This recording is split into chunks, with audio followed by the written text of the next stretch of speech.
And today it's cheese. Welcome to my kitchen. We're going to celebrate entertaining with cheese, from appetizers to dessert. Wonderful cheeses.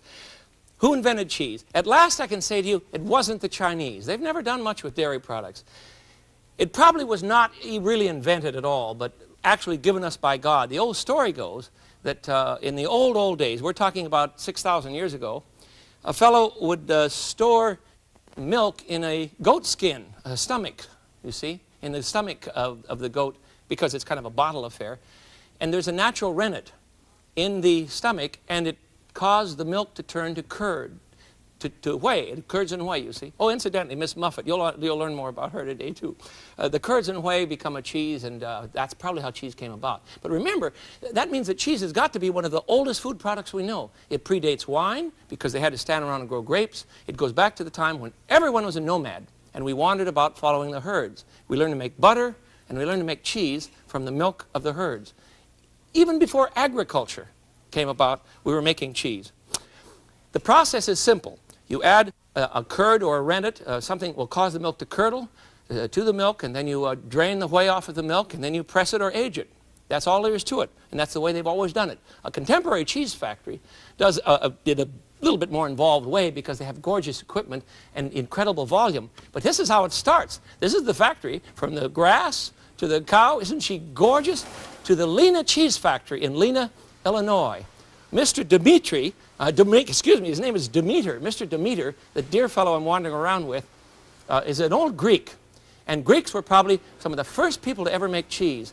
This is a cheddar that they're cutting up the curd now after it's been allowed to drain, and they chop it up, and then they'll form it into a big press. It's interesting to taste the cheese when it's raw. That is to say, it's been pasteurized and cooked already, but it hasn't been pressed and aged, and that's what they mean by raw curd. It's kind of rubbery and squeaky, but it has a nice flavor. These guys eat it like candy. When you begin the process then, you add rennet to the milk, it curdles, and it makes a curd, you see. It looks like cottage cheese, and then the curd sets up, and it begins to form almost something like a jello, and then it has to be cut up. And these are the knives they use to cut the curd. He's making feta, which is one of our oldest cheeses. You then put the curd into a mold or a form so it can drain. In this case, they were simply using buckets with holes in them. Now he's making brie, and I think this is his finest cheese. You can see that the milk has reached the point of almost a gelatin-like consistency, so now he has to cut the curd, and then the next step, you see, is to pour the curd into molds so that the whey can drain out. Miss Muffet was eating both curds and whey, but we don't want the whey now. We want to drain the whey so we can get cheese, and away we go, pouring the cheese curds down into molds. These are small little brie molds, you see. It tastes like cottage cheese at this point, because it hasn't been aged, and the right bacillus hasn't been added yet.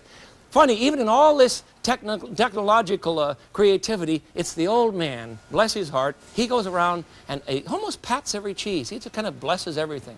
Then it's back to technology again, but he watches everything closely. Here they're pressing the cheeses, these beautiful little brie. I have one here, I'll show you. And the machine will press out some of the moisture, let it drain for a bit, and then it will go into aging. But first you've got to drain the whey. This is a fascinating machine. They used to do this by hand, but now they can drain 500 cheeses at once before they put them in the curing room. And we're now in the curing room, and you'll see the cheese change from yellow to a beautiful white, and the final product, and this is one that we saw made from beginning to end, has that wonderful odor. This is a camembert. He also has the brie. It's simply wonderful. He's just great. I'm very impressed with the man. Mr. Demeter at Lena. He gives all kinds of cheeses. He makes a Swiss cheese. You saw those first ones. Look at these. Look at all the bubbles. And that, again, is a different bug, so to speak. And he makes a beautiful Havarti. And the Havarti is a much milder cheese. You see, it doesn't get quite as big and puffy. And here's his brie. Oh, this stuff's heaven. Well, anyhow, today we're going to celebrate cheese. Now, for the first course, you'd want to have an appetizer, right?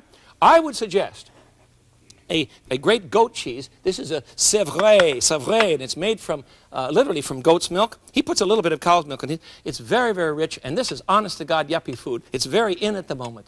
You'll even see chèvre or goat cheese, French goat cheese fritters in restaurants. It's very delicious. Then I would go on to, another appetizer for you perhaps, would be a deep-fried cheese. Have you tried that? It's very simple. Let me see if the fat's hot enough yet. We're just about there. Let me show you how the process goes. We're going to want to prepare some, I'm using cheddar cheese. Remember that big, big vat?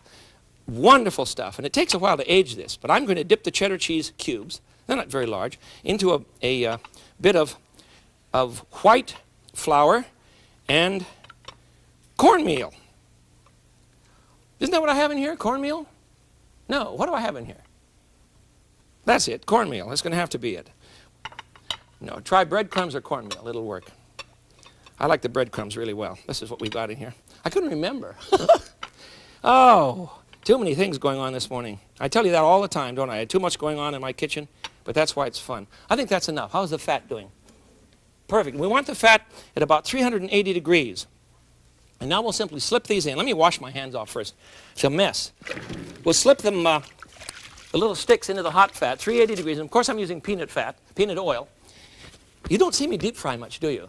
I want to avoid that much fat in your diet. And here I'm doing nothing but cheese. Yes, this is a little heavy today, but I want you to understand that for entertaining, you can do much more with cheese than you've tried in the past. All right, that's fine. We're right on the button. And in we go. All right. And we'll deep fry these for just a moment. Just take a second. Well, not a second. I'm talking a couple of minutes here. All right. And in the meantime, I want to get another burner going here for us. And we're going to prepare a second course, which of course is a soup. Have you ever had cheese soup? I made a beer and cheese soup for you once, but today I want to use Mr. Demeter's beautiful brie for a cream of brie soup. Yes, this is classy. This is elegant stuff. And the brie is not cheap. Brie is not cheap. Incidentally, Mr. Demeter manufactures, I have the statistics here for you. While I'm waiting on the cheese, I'll give it to you. Mr. Demeter uses 180,000 pounds of milk per day in his factory, right in the middle of the cornfields of Illinois. That works out to, are you ready? I had to calculate all this for you because I don't know what 180,000 pounds of milk looks like. It is 21,176.5 gallons. And out of that, you lose 90% of the weight. So you use 180,000 pounds of milk. 180,000 pounds equals 18,000 pounds of cheese. And the rest is whey. And you know what they do with it? He puts it in big vats and it's made into cattle food. Nothing is wasted. Talk about frugal. I'm impressed. That's the way it should be. Now we'll get our cheese out of the, come on, soup. There we go. Get our cheese out of the deep fat. You see? You didn't think this was going to work, did you? It works very well. I'm going to put it on a bit of a paper towel so that we can arrange them on a platter. I have a couple more here that I've prepared before your arrival. Ouch, they're a little hot, obviously. But the cheese is very soft inside. It hasn't melted because, or it hasn't come apart. It's melted a bit, but it hasn't become gooey and run all over because the little casing of flour and breadcrumbs, dip it in egg, then in flour and breadcrumbs, have held it together. So it's kind of an interesting thing. I enjoy it.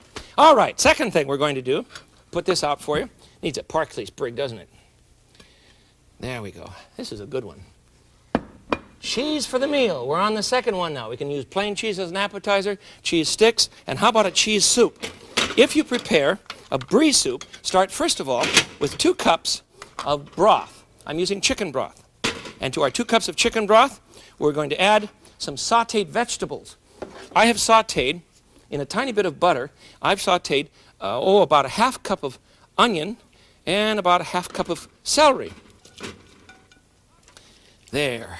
And saute them just until they're tender and soft, not until they're discolored. You see? We don't want that. Okay, now we're going to add As soon as we get that to a simmer, we're going to add some cheese. So I'll prepare that now, and I'm going to use his gorgeous brie. This sound too expensive to you? Well, pretty flamboyant soup, but after all, you and I can afford to be pretty flamboyant people if we live right. Look at how lovely and ripe this is. You see, it should be soft, right in the center. And yes, please use the crust. You're to eat that. You don't. I'm going to try one now. You don't just eat the outside, the soft inside. I've seen people stand around and peel brie. Terrible thing to do. Okay, I'm going to chop up half a wheel. If you're sitting at home going, "Oh my Lord, now my kid is going to see him eating with his mouth full," I do that all the time. Not eating, talking. My mouth is always full. Into the pan of broth now, which is 2 cups of chicken broth, some sautéed yellow onions and celery, and we're going to stir in the brie. It'll not take long to cook. I've got to get another paddle here. We'll melt this down a bit, you see?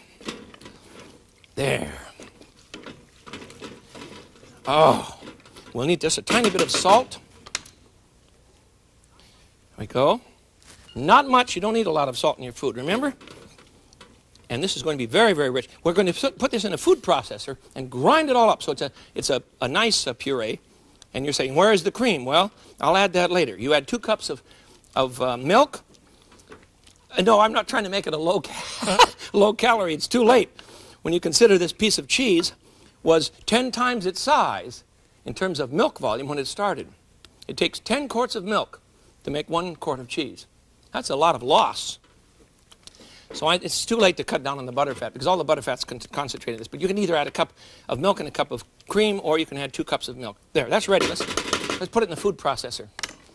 We'll grind this up now and have a wonderful second course for our entertaining with cheese. All right, in we go. This makes that wonderful noise, you know. Here we go. Just takes a second here. All right, 2 seconds. We're going to grind it up a bit.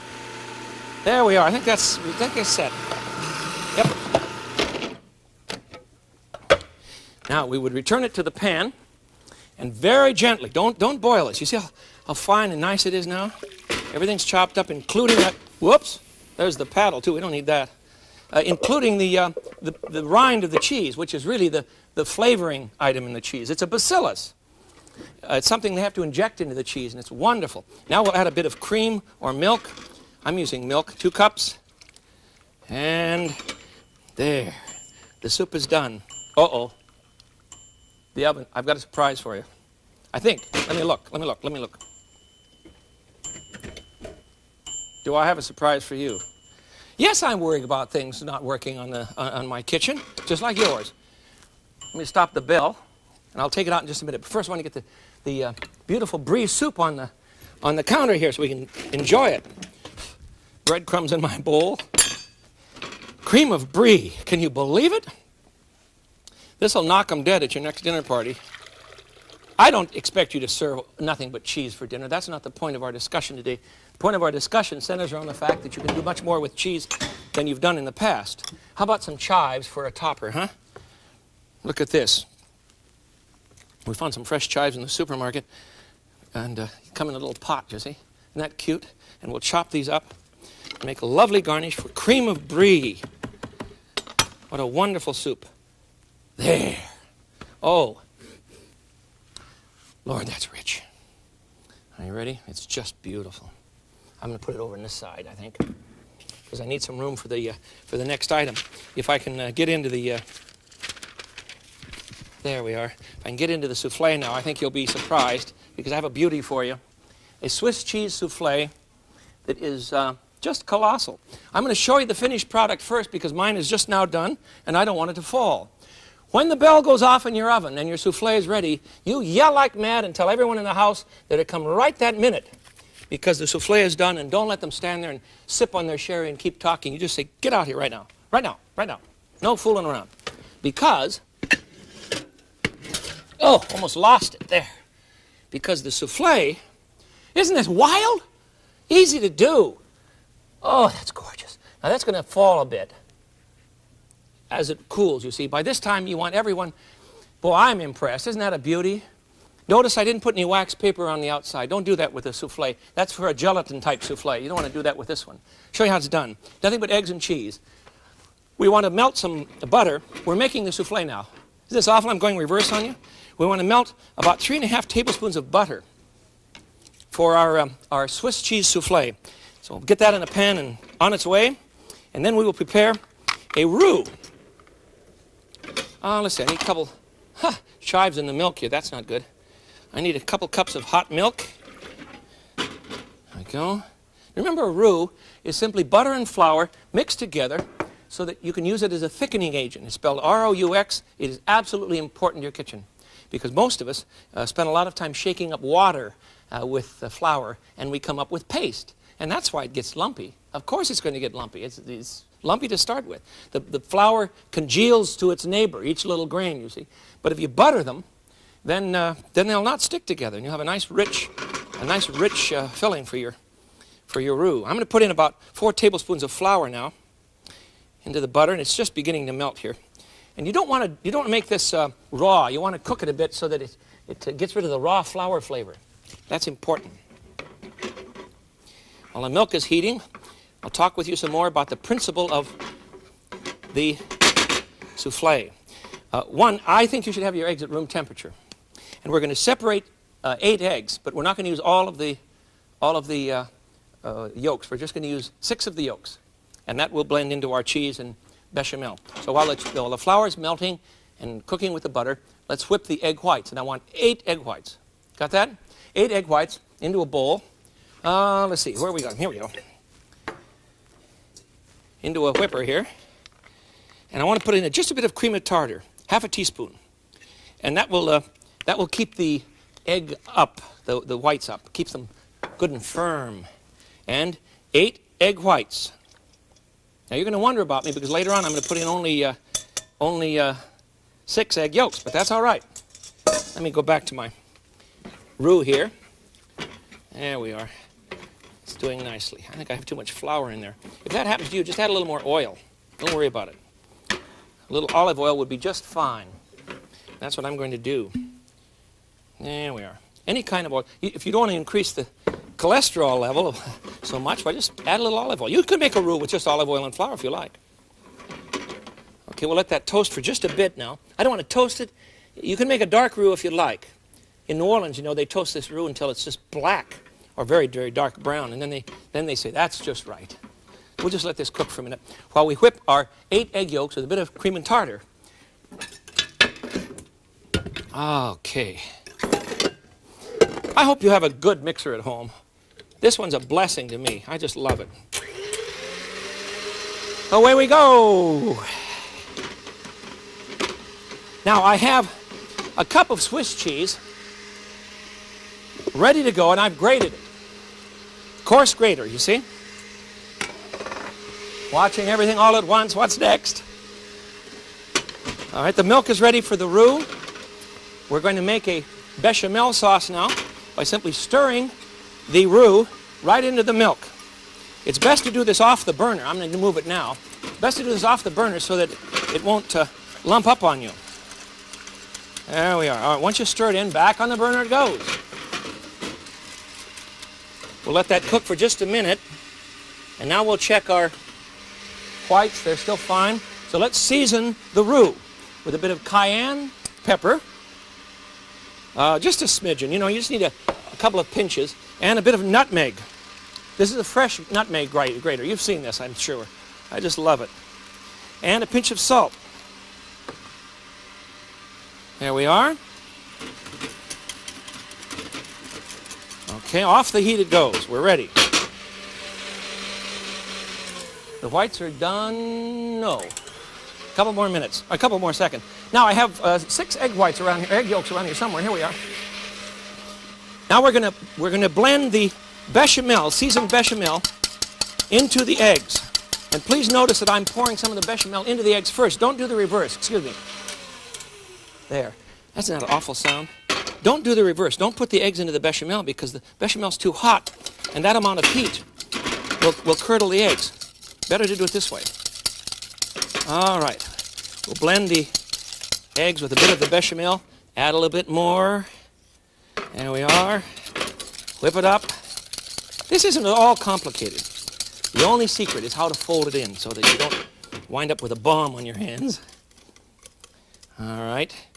All of the bechamel now is in the pot.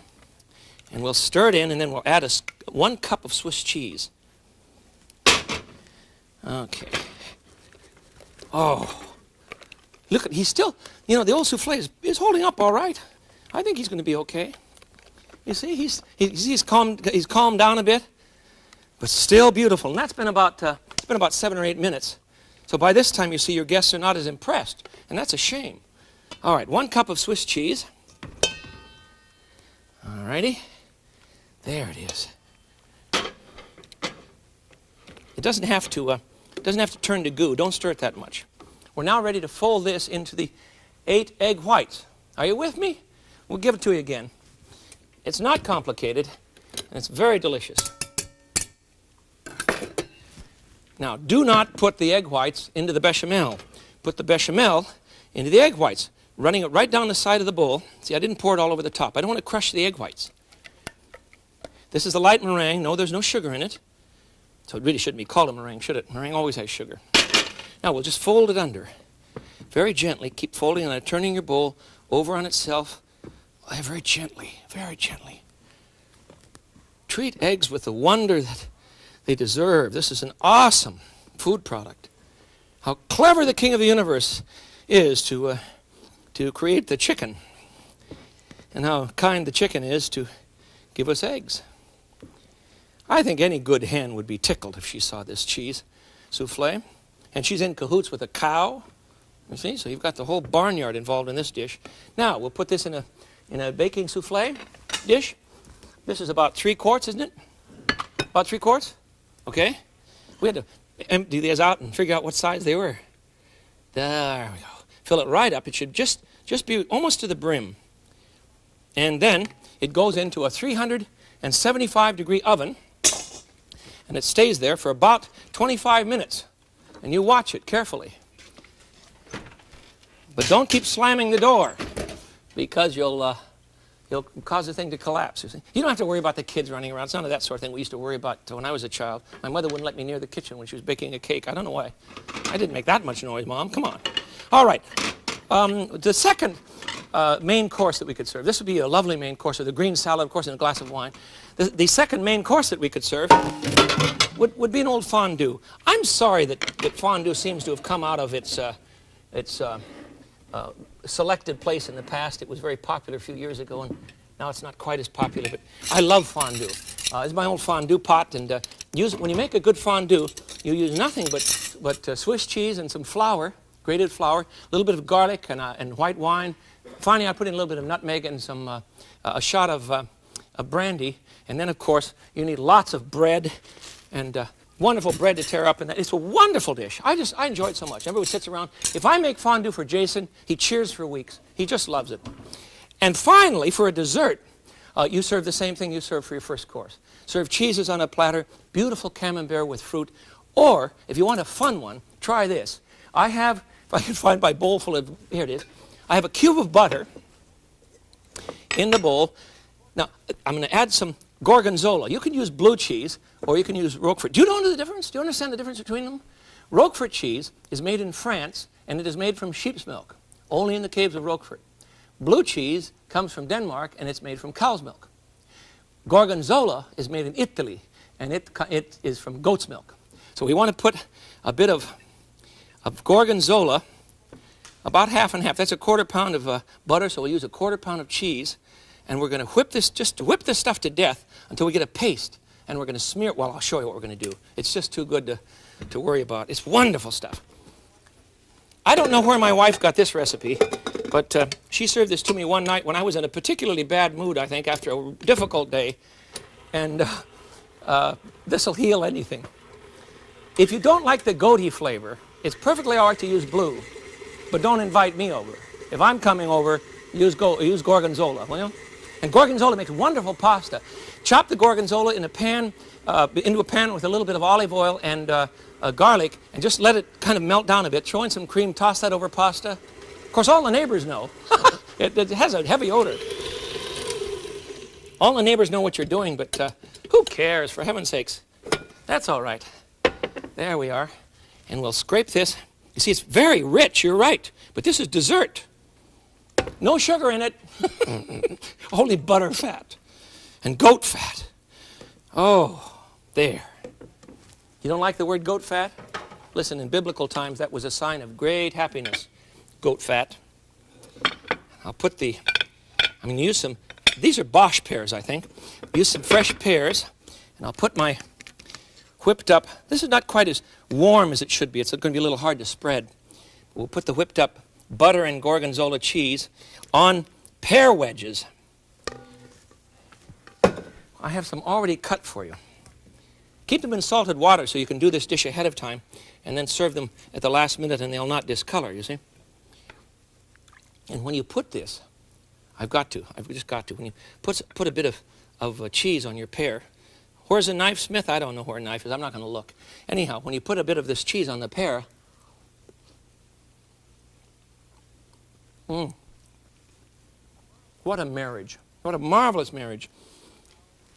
Coming from the cow, grass, the patience of a man who understands cheese, and the glory of the Creator who gave us yeasts that make cheese.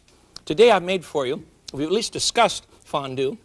I made a cream of brie soup for you, a lovely soup. I've made a souffle for you, cheese souffle.